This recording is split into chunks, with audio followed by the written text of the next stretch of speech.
Good morning प्यारे बच्चों। मैं आपका साइंस टीचर बोल रहा हूँ, ब्रजेश कुमार।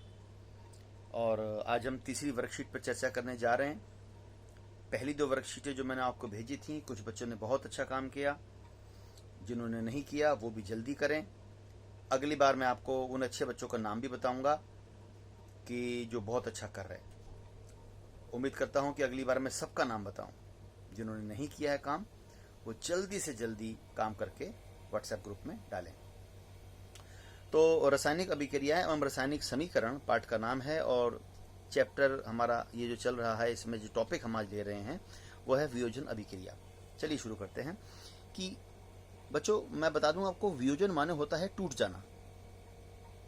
किसी एक चीज का टूटकर एक से अधिक टुकड़ों में बंट जाना, उसको हम वियोजन कहते हैं।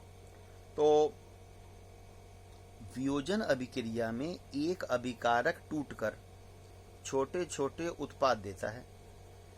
अभिकारक को छोटे छोटे भागों में तोड़ने के लिए ऊर्जा की जरूरत होती है, जो इन्हें ऊष्मा, प्रकाश और विद्युत से प्राप्त होती है। देखिए एक उदाहरण बताया है इन्होंने। कैल्शियम कार्बोनेट का ऊष्मा के प्रभाव में कैल्शियम ऑक्साइड तथा कार्बन डाइऑक्साइड में टूटना, इस अभिक्रिया में वियोजन ऊष्मा की वजह से हुआ है, इसलिए इस अभिक्रिया को ऊष्मीय वियोजन कहते हैं। मतलब कैल्शियम कार्बोनेट टूट गया ऊष्मा से। देखिए इसकी केमिकल इक्वेशन देखिए, CaCO3, S मतलब सॉलिड। सॉलिड कैल्शियम कार्बोनेट जो है, इसको हमने गर्म किया, ऊष्मा दी, तो ये टूट गया और बन गया कैल्शियम ऑक्साइड जो सॉलिड है, और कार्बन डाइऑक्साइड जो गैस होती है बच्चों। तो एक यूनिट है कैल्शियम कार्बोनेट, गर्म किया, टूट गया दो में, तो ऊष्मा से वियोजन हो गया। ऊष्मा से वियोजन हो गया। जैसे कि उदाहरण देते हैं कि मान लीजिए आप हैं और आपका एक बड़ा अच्छा दोस्त है। समझ रहे हो ना? आप हैं और आपका एक बहुत अच्छा दोस्त है, बड़ी पक्की दोस्ती है दोनों की। लेकिन आज जो है किसी बात पे बिगड़ गई, हीटेड आर्गुमेंट हो गया। दोनों दोस्त बिल्कुल एक जान की तरह रहते थे, लेकिन आज गुस्से में कुछ कहासुनी हो गई, और जो है इतनी कहासुनी हो गई कि उसने कि भाई आज से तू अलग और मैं अलग। तो गर्मी से, गुस्से से ऊष्मीय वियोजन हो गया। यानी कि जो दो भाई, दो दोस्त एक साथ रहते थे, आज दोनों अलग हो गए, ऊष्मा से अलग हो गए। तो ये ऊष्मा से वियोजन हो गया। ये छोटा सा एग्जाम्पल मैंने दिया, और रियलिटी में आप यहां पर इसको अप्लाई करिए तो कैल्शियम कार्बोनेट एक यूनिट है ना, गर्म किया तो कैल्शियम ऑक्साइड बना और कार्बन डाइऑक्साइड बनी, ऊष्मा देने से टूट गया। यह है ऊष्मीय वियोजन। अच्छा बच्चों आगे चलते हैं। यह देखते हैं कि यहां लिखा है ऊष्मा शोषी अभिक्रिया। एक बार आपको याद होगा हमने ऊष्मा क्षेपी की बात करी थी। ऊष्मा क्षेपी जिसमें ऊष्मा बाहर निकलती है, लेकिन ऊष्मा शोषी, इसमें ऊष्मा को सोखा जाता है, शोषित किया जाता है। यहां लिखा है, देखो नाम से ही स्पष्ट है, ऊष्मा को शोषित करने वाला, ऊष्मा को सोखने वाली क्रिया कौन सी होती है? देखिए, जिन अभिक्रियाओं में अभिकारकों को तोड़ने के लिए ऊष्मा अवशोषित होती है, उन्हें ऊष्मा शोषी कहते हैं। जैसे ये भी ऊष्मा शोषी है। कैल्शियम कार्बोनेट को गर्म किया तो ऊष्मा उसने सोख ली और दो भागों में टूट गया। क्योंकि ये दो भागों में टूट गया, यह है वियोजन।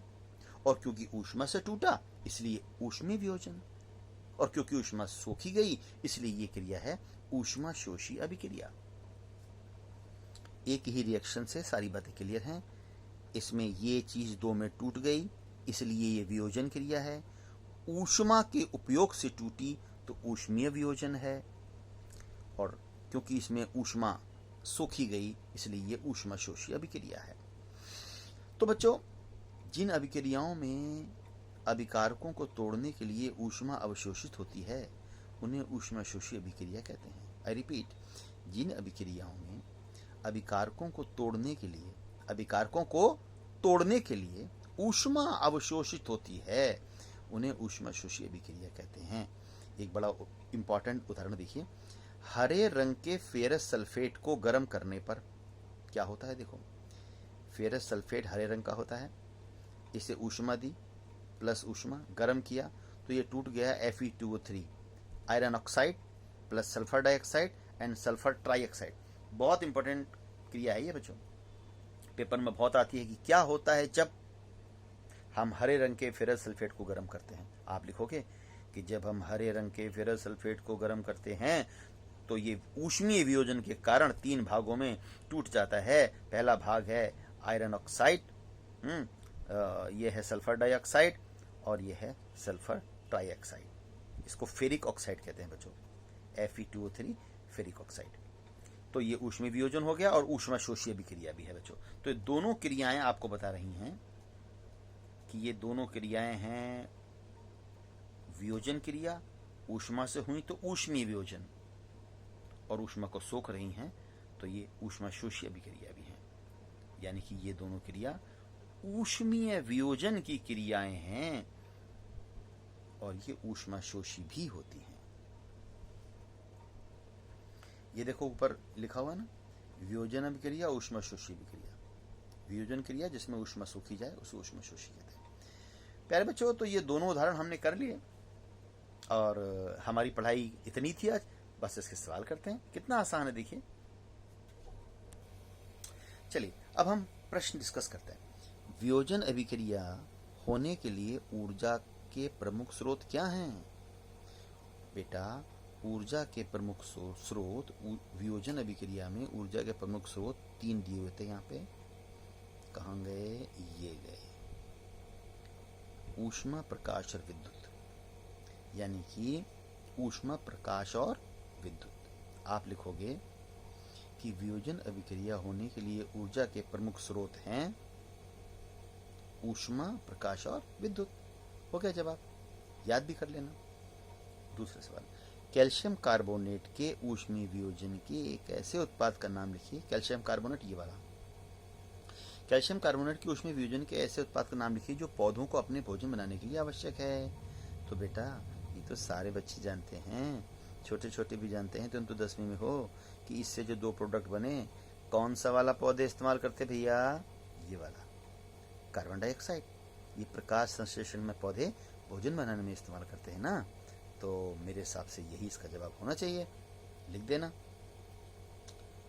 अच्छा भैया, तीसरा, फेरस सल्फेट को ऊष्मा देने पर बनने वाले उत्पादों के नाम व सूत्र लिखिए। बेटा ये है हरे रंग का फेरस सल्फेट, गर्म के अंत बन गया फेरिक ऑक्साइड। तो उत्पादों का नाम तो आप ये लिखोगे, 2 ये उत्पाद हैं, 1 2 3। इसका नाम है फेरिक ऑक्साइड। वीडियो को पॉज करके लिख लेना, फेरिक ऑक्साइड, सल्फर डाइऑक्साइड और सल्फर ट्राइऑक्साइड। हाँ, तो चलो मैंने इसमें एक नोट भी लिख दिया है, एक छोटा सा आइकन आ रहा है, मैं इसको दबाऊंगा तो तीनों का नाम लिख के आ जाएगा। ये देखो, फेरिक ऑक्साइड ये वाला, सल्फर डाइऑक्साइड ये वाला, और सल्फर ट्राइऑक्साइड SO3।